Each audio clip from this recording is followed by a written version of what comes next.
آتے ہیں کہ یا ایھا الانسان ما غرک بربک الکریم، کہ اے میرے بندو تجھے کس چیز نے مجھ سے غافل کیا ہوا ہے، بلکہ اپنے رب کریم سے کس نے غافل کیا ہوا ہے۔ یا ایھا الانسان، اے انسان، اے مسلمان، اے انسان یہ بتا کہ تجھے کس چیز نے تیرے رب کریم سے، تیرے رب سے غافل کیا ہوا ہے، وہ رب جو کہ بہت کرم کرنے والا ہے۔ یعنی یعنی یہ اس بندے سے بات ہو رہی ہے جو اللہ سے دور ہوا ہوا ہے۔ ما غرک بربک الکریم، اللہ تعالیٰ کہتے ہیں تجھے کس چیز نے غافل کیا ہے، کس چیز نے تجھے اللہ سے دور کیا ہے۔ اللہ تعالیٰ کہہ رہے ہیں اس کو دبے الفاظ میں کہ تو مجھے اپنا رب نہیں سمجھتا، لیکن میں پھر بھی تیرا ہی رب ہوں، ربک کا، تیرا رب۔ تو میرا بنتا ہے نہ بن، لیکن میں پھر بھی تیرا ہی رب ہوں، اور صرف رب نہیں ہوں، رب کریم ہوں۔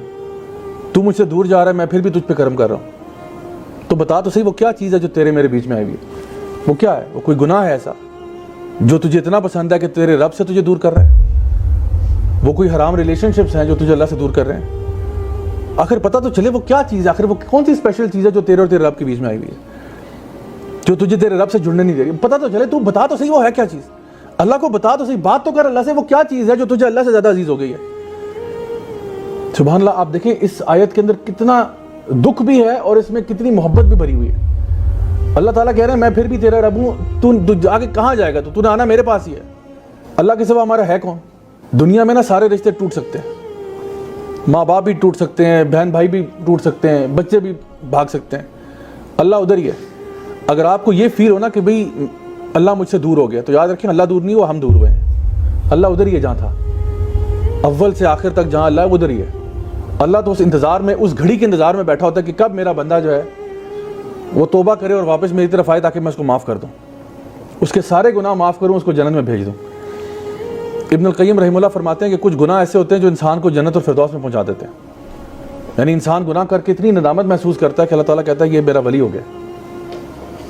اللہ ولی الذین آمنوا یخرجہم من الظلمات الی النور، اللہ تعالیٰ ولی ہے کس کا؟ الذین آمنوا کا، جو ایمان لاتے ہیں ان کا۔ اللہ تعالیٰ ان کو یخرجہم من الظلمات الی النور، اللہ ان کو اندھیروں سے نکال کے نور میں لے جاتا ہے، اللہ ان کو مصیبتوں سے نکال کے آرام میں لے جاتا ہے، اللہ تعالیٰ ان کو گناہوں سے نکال کے نیکی پہ لے جاتا ہے، اللہ تعالیٰ ان کو جہنم کے رستے سے نکال کے جنت میں لے جاتا ہے۔ کس کو؟ الذین آمنوا۔ یہ انبیاء، صدیقین، شہداء، صالحین کی بات نہیں ہو رہی، یہ میرے اور آپ کی بات ہو رہی ہے کہ اگر ہم واقعی میں ایمان والے بن جائیں تو اللہ تعالیٰ کہتا ہے کہ میں تجھے خود نکالوں گا تیری پرابلم سے باہر، میں تجھے خود نکالوں گا تیری ساری ڈیفیکلٹی سے باہر۔ یہ اللہ کا ریلیشن شپ ہے اپنے بندے کے ساتھ۔ اور یہاں پہ بات آتی ہے کہ جب آپ اس ریلیشن شپ کو ٹرسٹ کرتے ہیں نا، پھر اللہ تعالیٰ یقین کریں آپ کے ساتھ وہ معاملات کرتا ہے جو آپ کے بھی وہم و گمان میں نہیں ہوتے۔ سو آپ سوچیں کہ ہمارے اللہ تعالیٰ کے ساتھ جو یہ رشتہ ہے نا، یہ ریلیشن شپ ہے، یہ بڑا پرائس لیس رشتہ ہے۔ کوئی بھی چیز اس کی راہ میں رکاوٹ نہیں آنی چاہیے۔ اب خود ہم اپنی زندگیوں کا جائزہ لیں کہ میرے اور اللہ کے بیچ میں کیا چیز ہے جو آ رہی ہے مجھے اللہ سے ریلیشن شپ نہیں بنانے دے رہی۔